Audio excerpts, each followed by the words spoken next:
Hello, my name is Calla Wright. This is Charlotte Bronte. This is Charlotte Bronte's book, Jane Eyre. I'm all right. I'm all of a muddle. Anyway, I'm recording it moments after the last one, but it's being uploaded a whole day later. Look at that. Time is a weird thing. This chapter is 100 pages long. It's not 100 pages long. It's like 20 pages long. But yeah, this video is going to be incredibly long. So, you know, how fun for you, and how I really hope my cats don't interrupt me too much. The last video was terrible. If you didn't notice by all the cuts, every single one of those cuts is them jumping in it up and knocking over the camera, like little jerks. So hopefully they don't do that for this one. I feel like a lot's going to happen, because the last time we had a really long chapter was, I think, chapter 17, and a whole bunch happened in that one, and it was my favorite one so far. So let's go. Chapter 21. Presentiments are strange things, and so are sympathies, and so are signs, and the three combined make one mystery to which humanity has not yet found the key. I never laughed at presentiments in my life, because I have had strange ones of my own.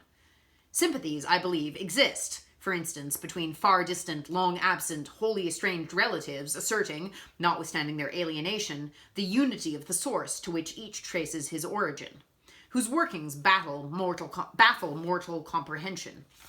And signs, for aught we know, may be but the sympathies of nature with man. When I was a little girl, only 6 years old, I one night heard Bessie Leaven say to Martha Abbott that she had been dreaming about a little child, and that to dream of children was a sure sign of trouble, either to oneself or one's kin. The saying might have worn out of my memory had not a circumstance immediately followed which served indelibly to fix it there. The next day, Bessie was sent for home to the deathbed of her little sister.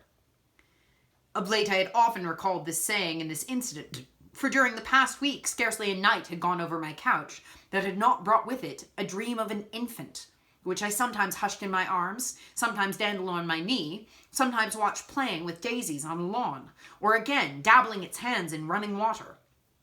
It was a wailing child this night and a laughing one the next. Now it nestled close to me, and now it ran from me. But whatever mood the apparition evinced, whatever aspect it wore, it failed not for 7 successive nights to meet me the moment I entered the land of slumber. I did not like this iteration of one idea, this strange recurrence of one image, and I grew nervous as bedtime approached, and the hour of the vision drew near. It was from companionship with this baby phantom I had been roused on that moonlit night when I heard the cry, and it was on the afternoon of the day following I was summoned downstairs by a message that someone wanted me in Mrs. Fairfax's room. On repairing thither, I found a man waiting for me, having the appearance of a gentleman's servant. He was dressed in deep mourning, and the hat he held in his hand was surrounded with a crape band. "I dare say you remember me, miss," he said, rising as I entered. "My name is Leaven. I lived coachman with Mrs. Reed when you were at Gateshead 8 or 9 years since, and I live there still." "Oh, Robert! How do you do? I remember you very well. You used to give me a ride sometimes on Miss Georgiana's bay pony. And how is Bessie? You're married to Bessie?" "Yes, miss. My wife is very hearty, thank you. She brought me another little one about 2 months since. We have 3 now, and both mother and child are thriving." "And are the family well at the house, Robert?" "I'm sorry I can't give you better news of them, miss. They're very badly at present, in great trouble." "I hope no one is dead," I said, glancing at his black dress. He too looked down at the crape round his hat and replied, "Mr. John died yesterday was a week, at his chambers in London." "Mr. John?" "Yes." "And how does his mother bear it?" "Why, you see, Miss Eyre, it is not common mishap. His life has been very wild. These last 3 years he gave himself up to strange ways, and his death was shocking. I heard from Bessie he was not doing well." "Doing well? He could not do worse. He ruined his health and his estate among the worst men and the worst women. He got into debt and into jail.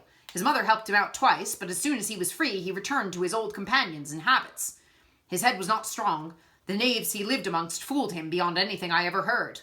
He came down to Gateshead about 3 weeks ago and wanted Mrs. to give it all up to him. Mrs. refused. Her means had long been much reduced by his extravagance, so he went back again, and the next news was that he was dead. How he died, God knows. They say he killed himself." I was silent. The tidings were frightful. Robert Leaven resumed. "Mrs. has been out of help herself for some time.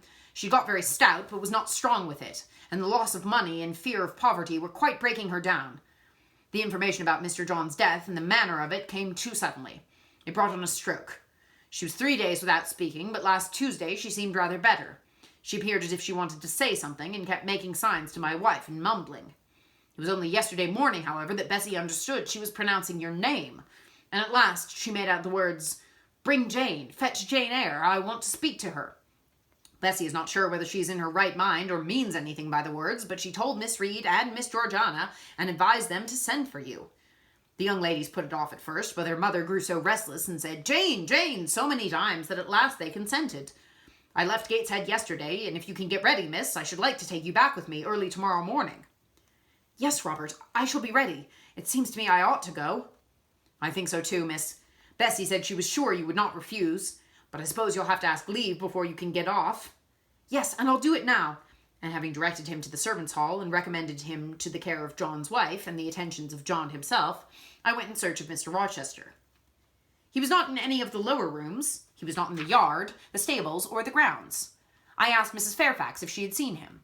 Yes, she believed he was playing billiards with Miss Ingram. To the billiard room I hastened. The click of balls and the hum of voices resounded thence. Mr. Rochester, Miss Ingram, two Mrs. Eshton, and their admirers were all busied in the game. It required some courage to disturb so interesting a party.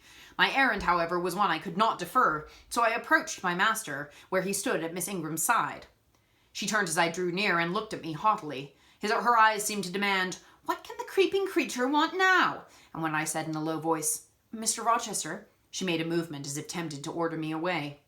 I remember her appearance at the moment. It was very graceful and very striking. She wore a morning robe of sky-blue crepe. A gauzy azure scarf was twisted in her hair. She had been all animation with the game, and irritated pride did not lower the expression of her haughty lineaments. "Does that person want you?" she inquired of Mr. Rochester, and Mr. Rochester turned to see who the person was. He made a curious grimace, one of his strange and equivocal demonstrations, and threw down his cue and followed me from the room. "Well, Jane," he said as he rested his back against the schoolroom door, which he had shut. "If you please, sir, I want a leave of absence for a week or two." "What to do? Where to go?" "To see a sick lady who sent for me." "What sick lady? Where does she live?" "At Gateshead in Blankshire." "Blankshire? That's 100 miles off. Who may she be that sends for people to see her at that distance?" "Her name is Reed, sir, Mrs. Reed."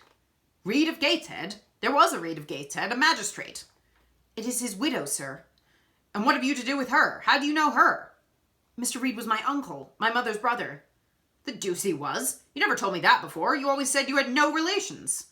"None that would own me, sir. Mr. Reed is dead, and his wife cast me off." "Why?" "Because I was poor and burdensome, and she disliked me." "But Reed left children. You must have cousins. Sir George Lynn was talking of a Reed of Gateshead yesterday, who he said was one of the veriest rascals on town, and Ingram was mentioning a Georgiana Reed in the same place, who was much admired for her beauty a season or two in London." "John Reed is dead too, sir. He ruined himself and half ruined his family and is supposed to have committed suicide. The news so shocked his mother that it brought on an epileptic attack." "What good can you do her?" "Nonsense, Jane. I would never think of running 100 miles to see an old lady who will perhaps be dead before you reach her. Besides, you say she cast you off." "Yes, sir, but that's long ago, and when her circumstances were very different. I could not be easy to neglect her wishes now." "How long will you stay?" "As short a time as possible, sir." "Promise me only to stay a week." "I'd better not pass my word. I might be obliged to break it." "At all events, you will come back. You'll not be induced under any pretext to take up a permanent residence with her." "Oh, no, I shall certainly return, if all be well." "And who goes with you? You don't travel 100 miles alone." "No, sir, she sent her coachman." "A person to be trusted?" "Yes, sir, he's lived 10 years in the family." Mr. Rochester meditated. "When do you wish to go?" "Early tomorrow morning, sir." "Well, you must have some money. You can't travel without money, and I dare say you have not much. I've given you no salary yet. How much have you in the world, Jane?" he asked, smiling. I drew out my purse. A meagre thing it was. 5 shillings, sir." He took the purse, poured the hoard into his palm, and chuckled over it, as if its scantiness amused him. Soon he produced his pocketbook. "Here," said he, offering me a note. It was £50, and he owed me but 15. I told him I had no change. "I don't want change, you know that. Take your wages." I declined accepting more than was my due. He scowled at first, then, as if recollecting something, he said, Right, better not give it you all now. You would perhaps stay away 3 months if you had £50. There are 10. Is it not plenty? Yes, sir, but now you owe me 5. Come back for it, then. I'm your banker for £40. Mr. Rochester, I might as well mention another matter of business to you while I have the opportunity. Matter of business? I'm curious to hear it. You have as good as informed me, sir, that you are going shortly to be married. Yes, what then? In that case, sir, Adele ought to go to school. I'm sure you will perceive the necessity of it. To get her out of my bride's way, who might otherwise walk over her rather too emphatically. There's sense in the suggestion, not a doubt of it. Adele, as you say, must go to school, and you, of course, must march straight to the devil. I hope not, sir, but I must seek another situation somewhere. In course, he exclaimed, with a twang of voice and a distortion of features equally fantastic and ludicrous. He looked at me some minutes. And old Madam Reed, or the missus, her daughters, will be solicited by you to seek a place, I suppose? No, sir, I'm not on such terms with my relatives as would justify me in asking favours of them, but I shall advertise. You shall walk up the pyramids of Egypt, he growled. At your peril you advertise. I wish I had only offered you a sovereign instead of £10. Give me back £9, Jane, I've a use for it. And so have I, sir, I returned, putting my hands in my purse behind me. I could not spare the money on any account. Little niggard, said he, refusing me a pecuniary request. Give me £5, Jane. Not 5 shillings, sir, nor 5 pence. Just let me look at the cash. No, sir, you are not to be trusted. Jane. Sir, promise me one thing. I'll promise you anything, sir, that I think I'm likely to perform. Not to advertise, and to trust this quest of a situation to me. I'll find you one in time. I shall be glad to do so, sir, if you in your turn will promise that I and Adele shall both be safe out of the house before your bride enters it. Very well. I'll pledge my word on it. You go tomorrow, then? Yes, sir, early. Shall you come down to the drawing room after dinner? No, sir, I must prepare for the journey. Then you and I must bid goodbye for a little while. I suppose so, sir. And how do people perform that ceremony of parting, Jane? Teach me. I'm not quite up to it. They say farewell, or any other form they prefer. Then say it. Farewell, Mr. Rochester, for the present. What must I say? The same if you like it, sir. Farewell, Miss Eyre, for the present. Is that all? Yes. It seems stingy to my notions, and dry, and unfriendly. I should like something else. A little addition to the rite. If one shook hands, for instance, but no, that would not content me either. So you'll do no more than say farewell, Jane? It is enough, sir. As much goodwill may be conveyed in one hearty word as in many. Very likely, but it is blank and cool. Farewell. How long is he going to stand with his back against that door? I asked myself. I want to commence my packing. The dinner bell rang, and suddenly away he bolted without another syllable. I saw him no more during the day, and was off before he had risen in the morning. I reached the lodge at Gateshead about 5 o'clock in the afternoon of the 1st of May. I stepped in there before going up to the hall. It was very clean and neat.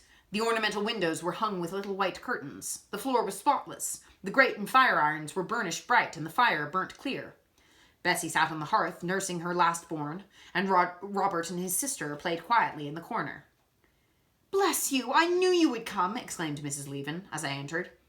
"Yes, Bessie," said I after I had kissed her, "and I trust I'm not too late.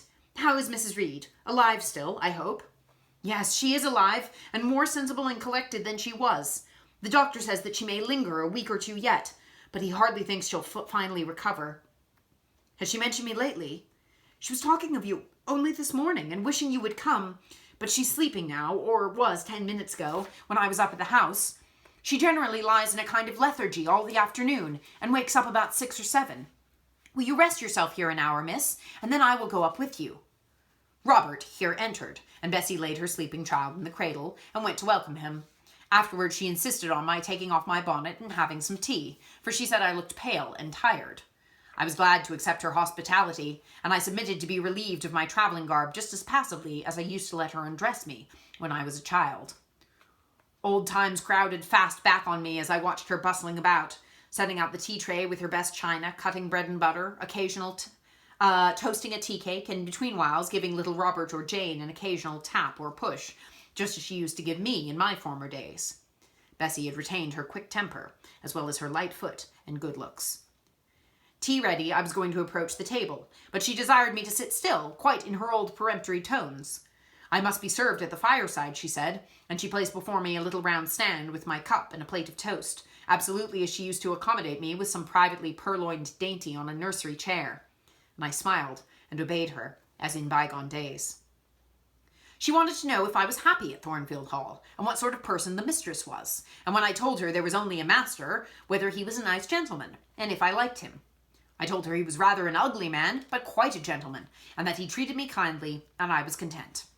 Then I went on to describe to her the gay company that had lately been staying at the house, and to these details Bessie listened with interest. They were precisely of the kind that she relished.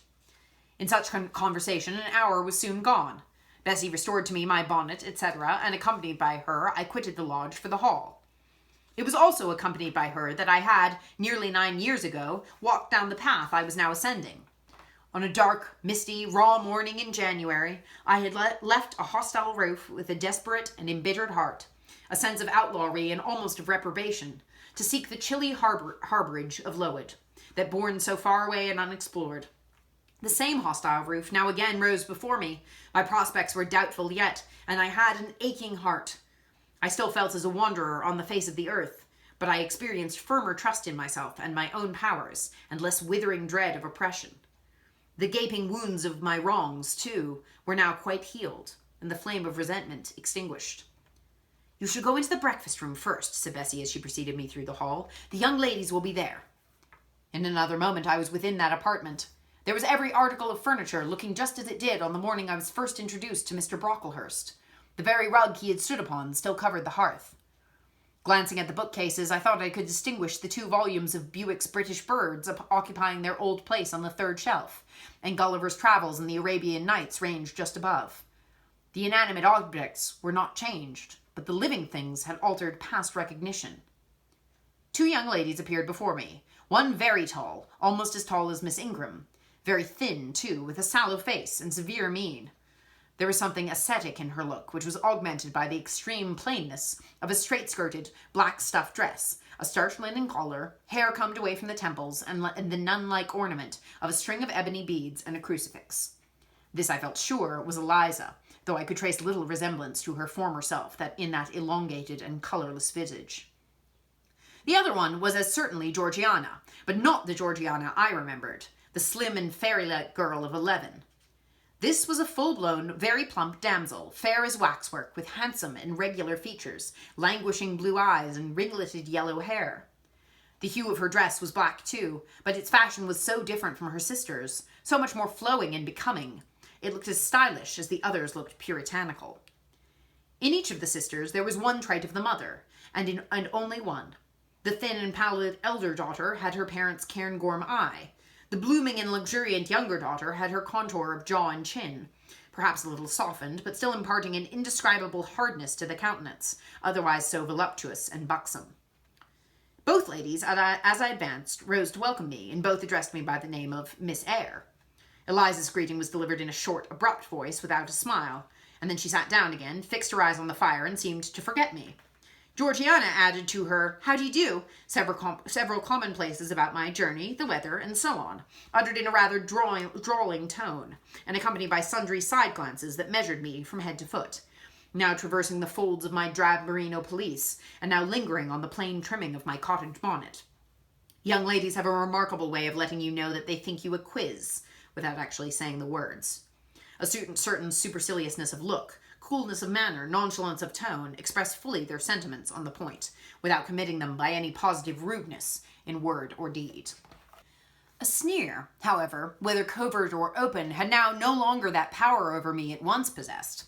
As I sat between my cousins, I was surprised to find how easy I felt under the total neglect of the one and the semi-sarcastic attentions of the other. Eliza did not mortify, nor Georgiana ruffle me. The fact was, I had other things to think about. Within the last few months, feelings had been stirred in me so much more potent than any they could raise. Pains and pleasures so much more acute and exquisite had been excited than any it was in their power to inflict or bestow, that their airs gave me no concern, either for good or bad. "How is Mrs. Reed?" I asked soon, looking calmly at Georgiana, who thought fit to bridle at the direct address as if it were an unexpected liberty. Mrs. Reed? Ah, Mamma, you mean. She's extremely poorly. I doubt if you can see her tonight. If, I said, you would just step upstairs and tell her I am come, I should be much obliged to you. Georgiana almost started, and she opened her blue eyes wild and wide. I know she had a particular wish to see me, I added, and I would not defer attending to her desire longer than is absolutely necessary. Mamma dislikes being disturbed in an evening, remarked Eliza. I soon rose, quietly took off my bonnet and gloves, uninvited, and said I would just step out to Bessie, who was, I dare say, in the kitchen, and ask her to ascertain whether Mrs. Reed was disposed to receive me or not tonight. I went, and having found Bessie and dispatched her on my errand, I proceeded to take further measures. It had heretofore been my habit always to shrink from arrogance. Received as I had been today, I should, a year ago, have resolved to quit Gateshead the very next morning. Now it was disclosed to me all at once that that would be a foolish plan. I had taken a journey of 100 miles to see my aunt, and I must stay with her till she was better, or dead. As to her daughter's pride or folly, I must put it to one side and make myself independent of it. So I addressed the housekeeper, asked her to show me a room, told her I should probably be a visitor here for a week or two, had my trunk conveyed to my chamber, and followed it thither myself. I met Bessie on the landing. Missus is awake, said she. I've told her you're here. Come and let us see if she'll know you. I did not need to be guided to the well-known room, to which I had often been summoned for chastisement or reprimand in former days. I hastened before Bessie. I softly opened the door. A shaded light stood on the table, for it was now getting dark. There was the great four-poster bed with amber hangings as of old. There the toilet table, the armchair, and the footstool, at which I had 100 times been sentenced to kneel, to ask pardon for offences by me uncommitted. I looked into a certain corner near, half expecting to see the slim outline of a once-dreaded switch, which used to lurk there, waiting to leap out imp-like and lace my quivering palm or shrinking neck. I approached the bed. I opened the curtains and leant over the high-piled pillows. Well did I remember Mrs. Reed's face, and I eagerly sought the familiar image. It is a happy thing that time quells the longings of vengeance and hushes the promptings of rage and aversion. I had left this woman in bitterness and hate, and I came back to her now with no other emotion than a sort of ruth for her great sufferings, and a strong yearning to forget and forgive all injuries, to be reconciled and clasp hands in amity.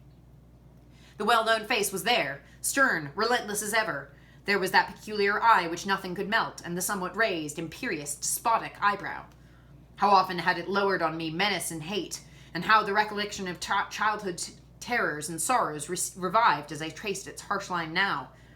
Yet I stooped down and kissed her. She looked at me. "Is this Jane Eyre?" she said. "Yes, Aunt Reed. How are you, dear aunt?" I had vowed once that I would never call her aunt again. I thought it no sin to forget and break that vow now. My fingers had fastened on her hand, which lay outside the sheet. Had she pressed mine kindly, I should at that moment have experienced true pleasure. But unimpressionable natures are not so soon softened, nor are natural antipathies so readily eradicated. Mrs. Reed took her hand away, and turning her face rather from me, she remarked that the night was warm. Again she regarded me so icily, I felt at once that her opinion of me, her feeling towards me, was unchanged and unchangeable.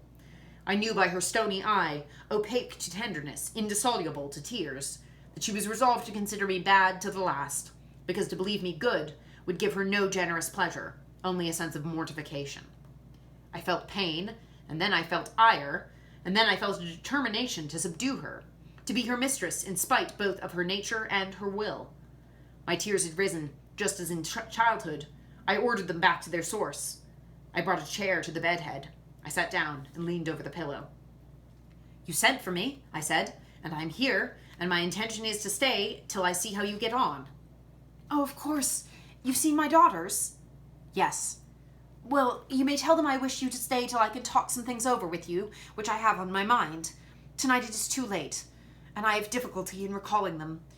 But there was something I wished to say. Let me see." The wandering look and changed utterance told what wreck had taken place in her once vigorous frame. Turning restlessly, she drew the bedclothes round her. My elbow, resting on a corner of the quilt, fixed it down. She was at once irritated. "Sit up," said she. "Don't annoy me with holding the clothes fast. Are you Jane Eyre?" "I am Jane Eyre." "I've had more trouble with that child than anyone would believe. Such a burden to be left on my hands. and so much annoyance as she caused me, daily and hourly, with her incomprehensible disposition, and her sudden starts of temper, and her continual, unnatural watchings of one's movements. I declare she talked to me once like something mad, or like a fiend. No child ever spoke or looked as she did. I was glad to get her away from the house. What did they do with her at Lowood? The fever broke out there, and many of the pupils died. She, however, did not die, but I said she did. I wish she had died. A strange wish, Mrs. Reed. Why do you hate her so?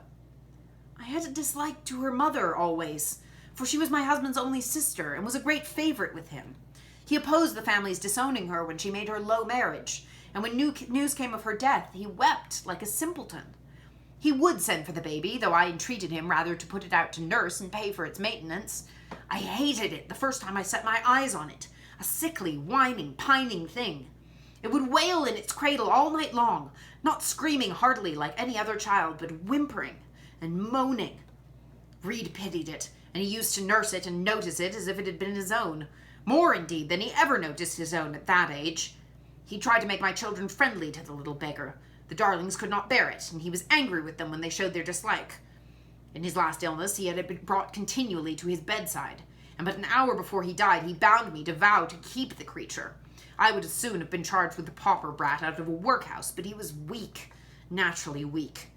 John does not at all resemble his father, and I'm glad of it. John is like me, and like my brothers. He's quite a Gibson. Oh, I wish he would cease tormenting me with letters for money. I have no more money to give him. We are getting poor. I must send away half the servants and shut up part of the house or let it off. I can never submit to do that. Yet how are we to get on? 2/3 of my income goes in paying the interest of mortgages. John gambles dreadfully and always loses, poor boy. He is beset by sharpers. John is sunk and degraded. His look is frightful. I feel ashamed for him when I see him. She was getting much excited. I think I'd better leave her now, said I to Bessie, who stood on the other side of the bed.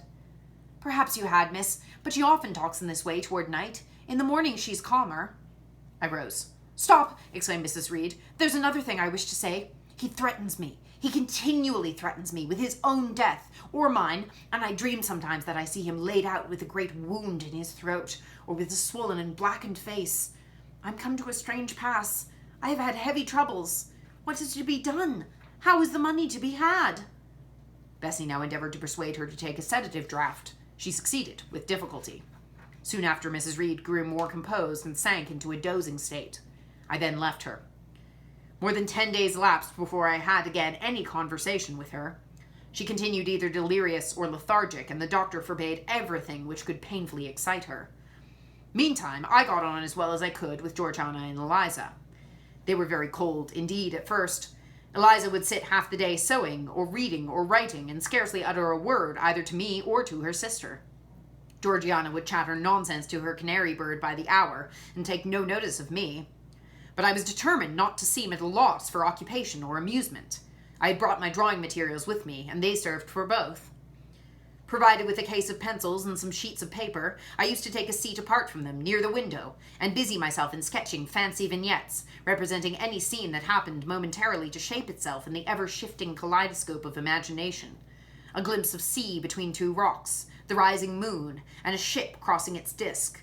A group of reeds and water flags, and a naiad's head, crowned with lotus flowers, rising out of them. An elf sitting in a hedge sparrow's nest, under a wreath of hawthorn bloom. One morning I fell to sketching a face. What sort of a face it was to be, I did not care or know. I took a soft black pencil, gave it a broad point, and worked away. Soon I had traced on the paper a broad and prominent forehead, and a square, lower outline of visage. That contour gave me pleasure. My fingers proceeded actively to fill it with features. Strongly marked horizontal eyebrows must be traced under that brow, then followed, naturally, a well-defined nose with a straight ridge and full nostrils, then a flexible-looking mouth, by no means narrow, then a firm chin with a decided cleft down the middle of it. Of course, some black whiskers were wanted, and some jetty hair tufted on the temples and waved above the forehead. Now for the eyes. I had left them to the last, because they required the most careful working. I drew them large. I shaped them well. The eyelashes I traced long and somber, the irids lustrous and large. Good, but not quite the thing, I thought, as I surveyed the effect. They want more force and spirit, and I wrought the shades blacker, that the lights might flash more brilliantly. A happy touch or two secured success. There, I had a friend's face under my gaze, and what did it signify that those young ladies turned their backs on me? I looked at it, and I smiled at the speaking likeness. I was absorbed and content. "Is that a portrait of someone you know?" asked Eliza, who had approached me unnoticed. I responded that it was merely a fancy head, and hurried it beneath the other sheets. Of course I lied. It was, in fact, a very faithful representation of Mr. Rochester. But what was that to her, or to anyone but myself? Georgiana also advanced to look. The other drawings pleased her much, but she called that an ugly man. They both seemed surprised at my skill. I offered to sketch their portraits, and each, in turn, sat for a pencil outline. Then Georgiana produced her album. I promised to contribute a watercolor drawing. This put her at once into good humor. She proposed a walk in the grounds. Before we had been out 2 hours, we were deep in a confidential conversation. She'd favored me with a description of the brilliant winter she had spent in London 2 seasons ago, of the admiration she had there excited, the attention she had received, and I even got hints of the titled conquest she had made. In the course of the afternoon and evening, these hints were enlarged on. Various soft conversations were reported and sentimental scenes represented, and in short, a volume of a novel of fashionable life was that day improvised by her for my benefit. The communications were renewed from day to day. They always ran on the same theme: herself, her loves, and woes. It was strange that she never once advertised either to her mother's illness or her brother's death, or the present gloomy state of the family prospects. Her mind seemed wholly taken up with reminiscences of past gaiety and aspirations after dissipations to come. She passed about 5 minutes each day in her mother's sick room, and no more. Eliza still spoke a little. She had evidently no time to talk. I never saw a busier person than she seemed to be. Yet it was difficult to say what she did, or rather to discover any result of her diligence. She had an alarm to call her up early. I know not how she occupied herself before breakfast, but after that meal she divided her time into regular portions, and each hour had its allotted task. 3 times a day she studied a little book, which, I found on inspection, was a common prayer book. I asked her once what was the great attraction of that volume, and she said, "The rubric." 3 hours she gave to stitching, with gold thread, the border of a square crimson cloth, almost large enough for a carpet. In answer to my inquiries after the use of this article, she informed me it was a covering for the altar of a new church, lately erected near Gateshead. 2 hours she devoted to her diary, 2 to working by herself in the kitchen garden, and 1 to the regulation of her accounts. She seemed to want no company, no conversation. I believe she was happy in her way. This routine sufficed for her, and nothing annoyed her so much as the occurrence of any incident which forced her to vary its clockwork regularity. She told me one evening, when more disposed to be communicative than usual, that John's conduct and the threatened ruin of the family had been a source of profound affliction to her. But she had now, she said, settled her mind and formed her resolution. Her own fortune she had taken care to secure, and when her mother died, and it was wholly improbable, she tranquilly remarked, that she should either recover or linger long, she would execute a long-cherished project, seek a retirement where punctual habits would be permanently secured from disturbance, and place safe barriers between herself and a frivolous world. I asked if Georgiana would accompany her. Of course not. Georgiana and she had nothing in common. They never had had. She would not be burdened with her society for any consideration. Georgiana should take her own course, and she, Eliza, would take hers. Georgiana, when not unburdening her heart to me, spent most of her time in lying on the sofa, fretting about the dullness of the house, and wishing over and over again that her Aunt Gibson would send her an invitation up to town. It would be so much better, she said, if she could only get out of the way for a month or 2 till all was over. I did not ask what she meant by all being over, but I suppose she referred to the expected decrease of her mother and the gloomy sequel of funeral rites. Eliza generally took no more notice of her sister's indolence and complaints than if no such murmuring, lounging object had been before her. One day, however, as she put away her account book and unfolded her embroidery, she suddenly took her up thus: "Georgiana, a more vain and absurd animal than you was certainly never allowed to cumber the earth. You had no right to be born, for you make no use of life. Instead of living for, in, and with yourself, as a reasonable being ought, you seek only to fasten your feebleness on some other person's strength. If no one can be found willing to burden her or himself with such a fat, weak, puffy, useless thing, you cry out that you are ill-treated, neglected, miserable. Then, too, existence for you must be a sense of continual change and excitement, or else the world is a dungeon. You must be admired. You must be courted. You must be flattered. You must have music, dancing, and society, or you languish. You die away. Have you no sense to devise a system which will make you independent of all efforts and all wills but your own?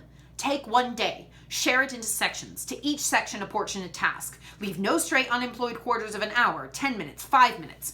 Include all. Do each piece of business in its turn, with method, with rigid regularity. The day will close almost before you are aware it has begun, and you are indebted to no one for helping you to get rid of one vacant moment. You've had to seek no one's company, conversation, sympathy, forbearance. You have lived, in short, as an independent being ought to do. Take this advice, the first and last I shall offer you. Then you will not want me or anyone else, happen what may. Neglect it. Go on as heretofore, craving, whining, and idling, and suffer the results of your idiocy, however bad and insufferable they may be. I tell you this plainly, and listen, for though I shall no more repeat what I am about to say, I shall steadily act on it. After my mother's death, I wash my hands of you. From the day her coffin is carried to the vault in Gateshead Church, you and I will be as separate as if we had never known each other. You need not think that because we chance to be born of the same parents, I shall suffer you to fasten me down by even the feeblest claim. I can tell you this, if the whole human race, ourselves excepted, were swept away and we two stood alone on the earth, I would leave you in the old world and betake myself to the new. She closed her lips. You might have spared yourself the trouble of delivering that tirade, answered Georgiana. Everybody knows you are the most selfish, heartless creature in existence, and I know your spiteful hatred toward me. I have had a specimen of it before in the trick you played me about Lord Edwin Vere. You could not bear me to be raised above you, to have a title, to be received into circles where you dared not show your face, and so you acted the spy and the informer, and ruined my prospects forever. Georgiana took her handkerchief out and blew her nose for an hour afterwards. Eliza sat cold, impassible, and assiduously industrious. True, generous feeling is made small account of by some, but here were two natures rendered, the one intolerably acrid, the other despisably savourless for the want of it. Feeling without judgment is a washy draught indeed, but judgment untempered by feeling is too bitter and husky a morsel for human deglutition. It was a wet and windy afternoon. Georgiana had fallen asleep on the sofa over the perusal of a novel. Eliza was gone to attend a Saint's Day service at the new church, for in matters of religion she was a rigid formalist. No weather ever prevented the punctual discharge of what she considered her devotional duties. Fair or foul, she went to church thrice every Sunday, and as often on weekdays as there were prayers. I bethought myself to go upstairs and see how the dying woman sped, who lay there almost unheeded. The very servants paid her but a remittent attention. The hired nurse, being little looked after, would slip out of the room whenever she could. Bessie was faithful, but she had her own family to mind and could only come occasionally to the hall. I found the sick room unwatched, as I had expected. No nurse was there. The patient lay still and seemingly lethargic, her livid face sunk in the pillows. The fire was dying in the grate. I renewed the fuel, rearranged the bedclothes, gazed on her a while, who could not now gaze on me, and then I moved away to the window. The rain beat strongly against the panes. The wind blew tempestuously. One lies there, I thought, who will soon be beyond the war of earthly elements. Whither will that spirit, now struggling to quit its material tenement, flit when at length released? In pondering the great mystery, I thought of Helen Burns, recalled her dying words, her faith, her doctrine of the equality of disembodied souls. I was still listening in thought of her well-remembered tones, still picturing her pale and spiritual aspect, her wasted face and sublime gaze as she lay on her placid deathbed and whispered her longing to be restored to her divine Father's bosom, when a feeble voice murmured from the couch behind, "Who is that?" I knew Mrs. Reed had not spoken for days. Was she reviving? I went up to her. "It is I, Aunt Reed." "Who, I?" was her answer. "Who are you?" looking at me with surprise and a sort of alarm, but still not wildly. "You're quite a stranger to me. Where's Bessie?" "She's at the lodge, Aunt." "Aunt," she repeated. "Who calls me Aunt? You are not one of the Gibsons. And yet, I know you. That face and the eyes and forehead are quite familiar to me. You're like Jane Eyre." I said nothing. I was afraid of occasioning some shock by declaring my identity. "Yet," said she, "I'm afraid it's a mistake. My thoughts deceive me. I wish to see Jane Eyre, and I fancy a likeness where none exists. Besides, in 8 years, she must be so changed. I now gently assured her that I was the person she supposed and desired me to be. And seeing that I was understood and that her senses were quite collected, I explained how Bessie had sent her husband to fetch me from Thornfield. "I'm very ill, I know," she said ere long.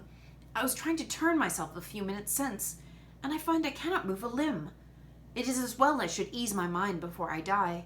What we think little of in health burdens us at such an hour as the present is to me. Is the nurse here, or is there no one in the room but you?" I assured her that we were alone. "Well, I have twice done you a wrong, which I regret now. One was in breaking the promise which I gave to my husband to bring you up as my own child. The other—" She stopped. "After all, it is of no great importance, perhaps," she murmured to herself.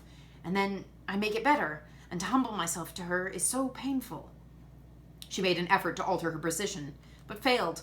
Her face changed. She seemed to experience some inward sensation, the precursor, perhaps, of the last pang. "Well, I must get it over. Eternity is before me. I'd better tell her. Go to my dressing case, open it, and take out a letter you see there." I obeyed her directions. "Read the letter," she said. It was short, and thus conceived. "Madam, will you have the goodness to send me the address of my niece, Jane Eyre, and tell me how she is? It is my intention to write shortly and desire her to come to me at Madeira. Providence has blessed my endeavors to secure a competency, and as I am unmarried and childless, I wish to adopt her during my life, and bequeath her at my death whatever I may have to leave. I am, Madam, etc., etc., John Eyre, Madeira." It was dated 3 years back. "Why did I never hear of this?" I asked. "Because I disliked you too fixedly and thoroughly ever to lend a hand in lifting you to prosperity. I could not forget your conduct to me, Jane.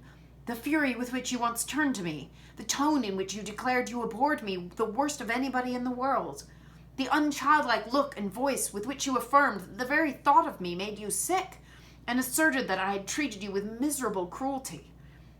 I could not forget my own sensations when you thus started up and poured out the venom of your mind. I felt fear as if an animal that I had struck or pushed had looked up at me with human eyes and cursed me in a man's voice. 'Bring me some water. Oh, make haste.'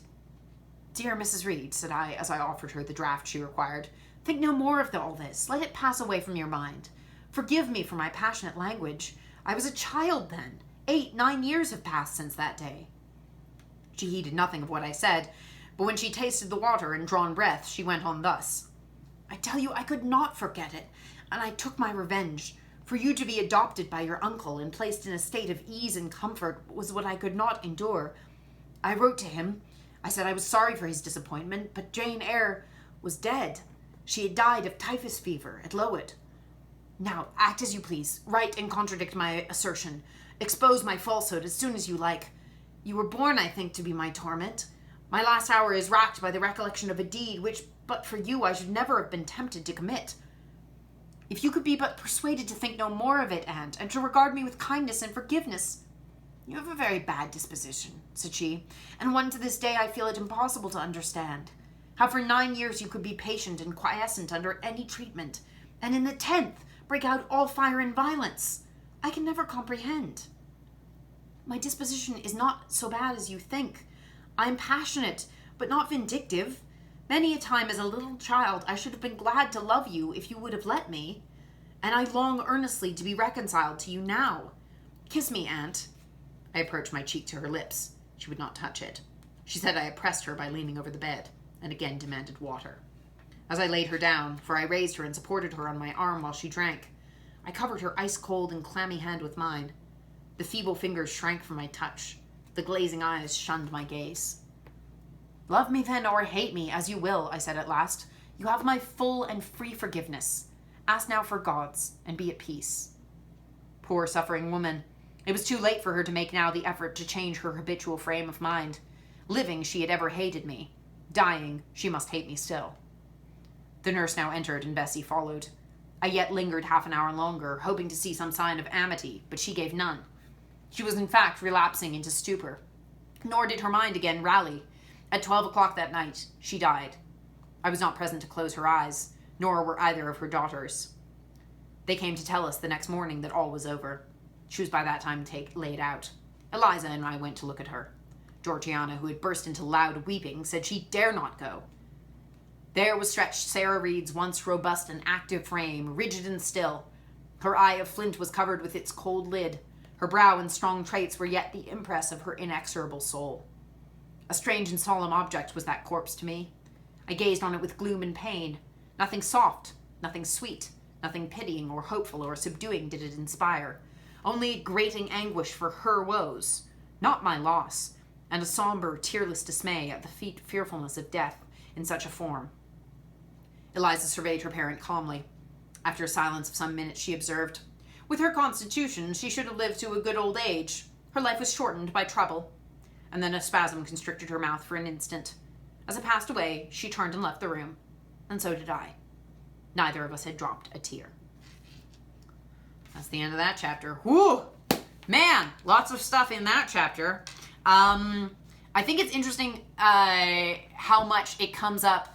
Of course, we've talked about beauty, how that's a big thing, and also about class, a little bit less, I think. But this thing of where Jane's family, I think, is very much supposed to sort of be like the elite, the people who get everything in the world, the people who sort of constantly, like, they were sort of served life on a platter because they're wealthy and they're good looking and blah, blah, blah, and all this stuff.